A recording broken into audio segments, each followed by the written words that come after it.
আপনার কি কখনো মনে হয় নাই যে এই দীর্ঘ জার্নিতে যেহেতু বাংলাদেশে, এবং এটা খুবই একটা বিতর্কিত, এখন আপনাদের যারা সহযোগীরা তারাও মাঝে মাঝে একটা খোঁটা দিয়ে বসেন যে এই যে মানে অভিযোগের ব্যাপারটা যে আছে জামাত সম্পর্কিত, এটাকে মীমাংসা করে ফেলা যেতে পারতো, বা আপনারা মানে পর্যাপ্ত সময় পেয়েছিলেন যেটাকে আসলে মীমাংসা করে? জিজ্ঞেস করে আর কে বিতর্কিত না একটু বলেন তো, কোন দলটা বিতর্কিত নয় একটু বলবেন দয়া করে? না, সব দলেরই বিতর্ক আছে না? জি জি জি, সব দলেরই কিছু কিছু ভালো দিক এবং কিছু কিছু মন্দ দিক আছে। জি জি, তো সেই দলগুলো সম্পর্কে এই দাবিটা উঠে না কেন?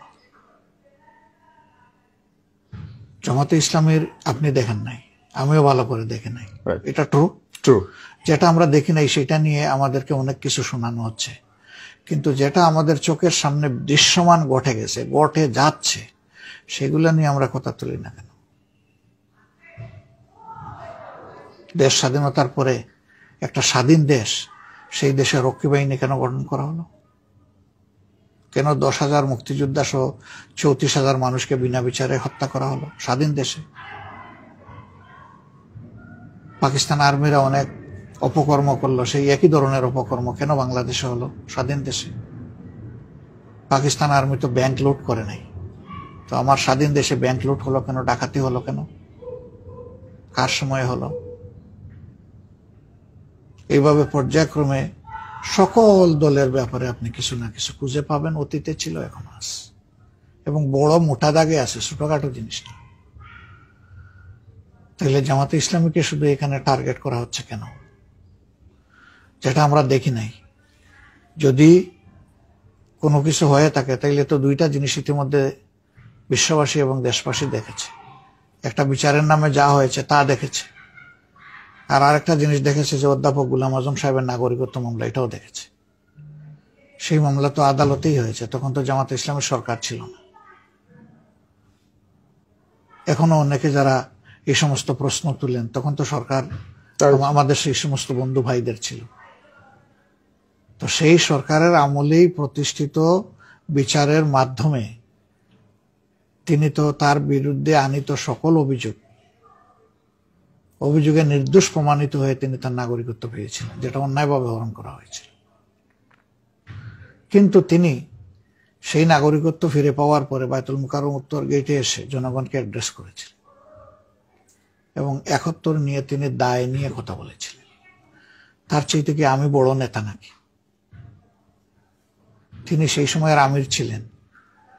তিনি বললে যদি এটার মীমাংসা না হয়ে থাকে, তাহলে শফিকুর রহমান বললে মীমাংসা কেমনে হবে আমাকে একটু বলেন।